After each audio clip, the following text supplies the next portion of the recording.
Okay, welcome back to our Ethics of Our Fathers Learning. This is the 18th Mishnah, our last Mishnah of the first chapter, and it's another statement by Rabbi Shimon ben Gamliel. So it says, Rabbi Shimon ben Gamliel Omer, that he says, Al shosh hadvarim ha'olam omed, on three things the world stands. Al adin ve'al emes ve'al shalom. Shene'emar emet u'mishpat shalom she'afto b'shareichem. So he says that the world stands on three things: on justice, on truth, and on peace. And he quotes the verse from Zechariah saying that you should execute the judgment of truth and peace at your gates.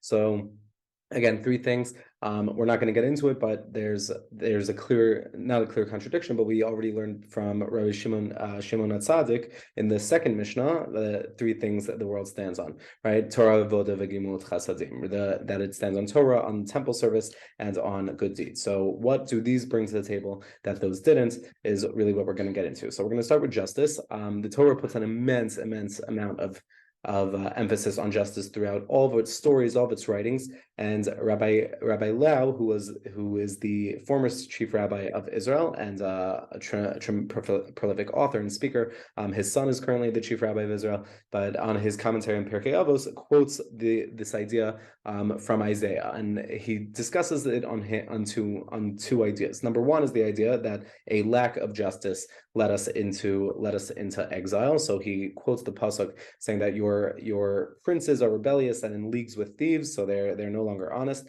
Each loves bribery and pursues rewards. They do not judge the orphan, nor do they bring the cause of the widow before them. Therefore, states God, I will get relief of my adversaries, and I will be avenged of my enemies. So Isaiah is using this concept of this corruption that happens with our princes, with our judges, and that leads us to exile. But he also provides the flip side of it, saying that what will lead redemption is this return to justice. So he also quotes another pasuk, also from Isaiah, saying, "I will restore judges as at the first, and your counselors as at the beginning. Afterwards, you will be called the city of justice, the faithful city. Zion, Israel, will be redeemed through justice." So he's saying that just what caused this exile will also cause the redemption. The Gemara in Sanhedrin, which is all about justice, this one tractate says, when a judge brings about true justice, he causes God's presence to rest upon the Jewish people. And that's the opportunity here. That's at what high level we hold justice. Next, we're going to get to truth. Truth is it seems a little bit evident, but if you were to think about all that goes on, truth is not necessarily such a highly placed, highly ranked trait that we see in the world. So also following Rabbi Lau, he's talking about this idea of truth. God is known as that God is true and his Torah is true. So we also care very much about truth. And when King David praised God, he did it as the beginning of your word is truth. To ultimately call God, of all the things we choose truth. So why is it right in America we're very big into the truth will set you free, because that's an amazing value.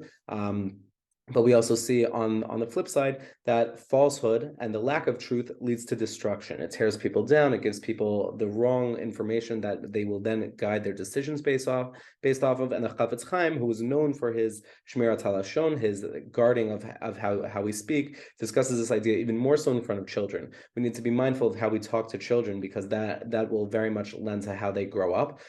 Just like you would never make a promise that you can't keep, and you need to instill that value of truth. Another idea, just before we go into peace, is the Yalkut Shimoni, which is a compilation of different ideas, midrashic ideas that are compiled between the 11th and 14th centuries.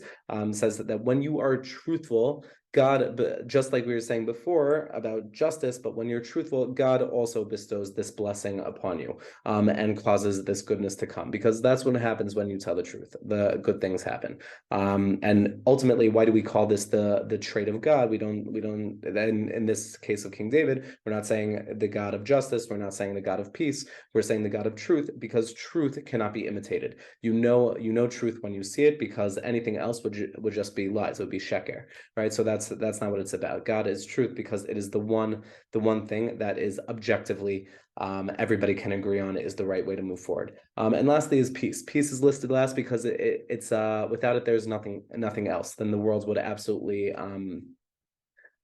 destroy itself, completely consume itself. So even when God is upset, when we read about the Tower of Bavel, so to speak, this tower that was built by so many people to come and defeat God. God didn't kill them, rather he scattered them, gave them different languages because they were at peace with each other, right? If they weren't at peace, then there would be cause to kill him.